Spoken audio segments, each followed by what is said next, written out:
My name is Andre Lloyd. I'm from Australia and I'm an organic farmer in Australia. I grow tropical fruits there. I grow fruits like lychee, rambutan, mangosteen, durian, also mango, banana, papaya, passion fruit. IFOAM, we're a global organisation, so my role isn't so much for Australia, that's the country I come from, but we have to think about all countries in the world. And in IFOAM we have around 800 member organisations in 125 countries, so we have to treat every country equally. And also our role is to look after the whole sector, and that includes farmers. That also includes people who buy and eat organic food. That includes the traders, the people who sell it. Includes the scientists and researchers who help us. The governments who help us with regulatory systems such as certification. Governments who help with organic policy. So we work at every level with governments, with the United Nations, and also at village and farmer level.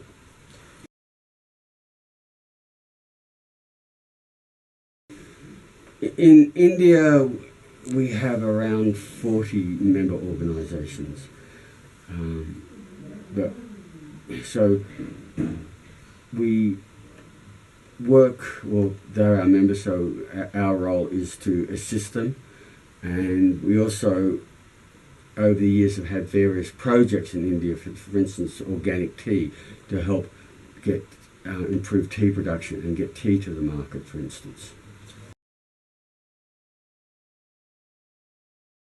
Okay, on one level there's a difference of scale. In Australia we have 23 million people in a land area bigger than India, so our farms tend to be bigger. However, when it comes to the principles of organic farming, it is no different. And what would surprise many people is that a lot of what we do has come from Indian traditional practices. In the 1900s, the English government sent Albert Howard out to teach Indian farmers modern agriculture because they regard the Indian farmers as backwards. However, by the 1920s, Sir Albert Howard realised that it's the other way around, that the Indian farmers had very good systems, much better than the English systems. So he told this to the English government, and they weren't very happy, so they fired him. But fortunately, one of the Rajas funded him, and he set up a research centre in Indore. And there he researched traditional organic systems, including composting, the traditional Indian systems, and he wrote a very important book called The Agricultural Testament. And that book was one of the important books that led to the beginning of the organic movement in Europe and then the United States and around the world. Look, the main difference is that we want to avoid toxic poisons. And we don't want to be at war at nature and fight and use all these toxic fertilizers and pesticides. We want to work with nature and with ecology. So, for instance, if we're going to use a pesticide, it'll come from a plant. It'll be natural. It'll break down. It won't harm people or the environment. Instead of using synthetic chemicals as fertilizers, we will use compost. We will use what we call green manures, where we grow special plants and we plough them back in to build up the fertility of the soil and what we call organic matter. So very important for us is the concept of what we call soil health. And what we say is if we get a healthy soil, the plants that come from it are healthy, and then the animals and people that eat those plants will be healthy. So we say that the health of the soil, the plants and people are one and indivisible. That came from Sir Albert Howard, and he learnt that from Indian farmers. The influence here in India of Indian farming that has influenced organic farming in my country and in all other countries around the world. Okay. Look, on that level, when you start talking about soils, the actual differences aren't that great. We really have nearly everywhere in the world the same issues, and the solutions are much the same. Now, there are some little regional differences where we might need to put calcium in or correct trace elements, but the fundamental management tool is to recycle plants and animal material as organic matter and feed that into the soil, to feed the biology, the soil microbes, to build these healthy soils, this healthy biodiversity. And if we do that, then we know that the plants we grow are going to be healthy, and so on. You know, the animals and people that eat those plants will be healthy.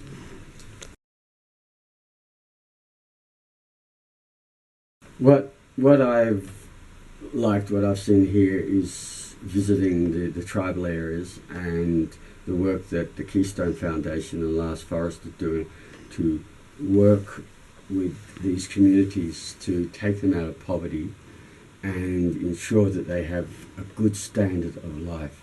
And to me, this is one of the great success stories. And what we need to look at now is how we can scale this up. Not just for the Nilgiris, not just for India. We need to do this for the whole world to end poverty. Well, I always get invited to come to places to speak. So I gave a talk to tea planters and other people in Uti. And today I was talking with the students here at the class, gave a lecture. So I come to speak, but I'm invited to speak, but for me it's very important. I come to listen and understand, and it's been very rewarding for me with what I've learnt and what I've seen that the Keystone Foundation is doing. Well, I suppose on one level, you know, I've been coming to India for 40 years, so, you know, on one level this is very much India, and I feel very much at home here. I think the thing that I do like here, I get a sense of community. Okay. I love the environment here, and you know, particularly your native forests. And I just think that you actually, because you're in a very special biosphere, that this needs to be treasured and looked after and expanded. And I think that is very important. So I love your forests here, and so much enjoyed coming in and learning about the different plants, the traditional farming systems I got to see, and these are very diverse with many species and very sustainable farming systems, and I found that very interesting. And these are systems I believe, instead of disappearing, need to be scaled up and appreciated as truly sustainable agricultural systems. Next year, in November 2017, in New Delhi, we have our Organic World Congress, and this is the biggest meeting of organic farmers and other organic people from around the world, and thousands of people will be coming to India, and there'll be thousands and thousands of Indian farmers as well. And this, for us, is a wonderful celebration of Indian organic farming. In fact, we want to see this as a kumbh, where we bring people together and we celebrate what we do in the organic sector. So I'd just like to let everybody know about it and let them know that they're most welcome to come and be part of this big organic kumbh in Delhi next year. What I'd like to say here is that every problem can be solved, and I know there are some issues in tea at the moment, but with a little bit of help and research, I know there's no problem to solve it. And not only that, with good organic methods now, we can actually get higher yields from organic than conventional. And this is the good news, so that there is a good future for farmers, that we can increase their yields, and very importantly, we can increase the prices they receive. So around the world, including India, we're losing farmers, But actually, in the organic sector, we are growing farmers, and this includes India. India has more organic farmers than any other country in the world, and every year we are growing farmers. So it's against the trend. You can see where every district in India is losing farmers, but we're growing farmers. We're growing farmers, and that shows that organic farming is very sustainable and profitable for farmers. If people want to stay in farming and have a future for themselves and for their children, go organic. Yeah. My pleasure, and it's always wonderful for me to be back here in India. I just love your country so much.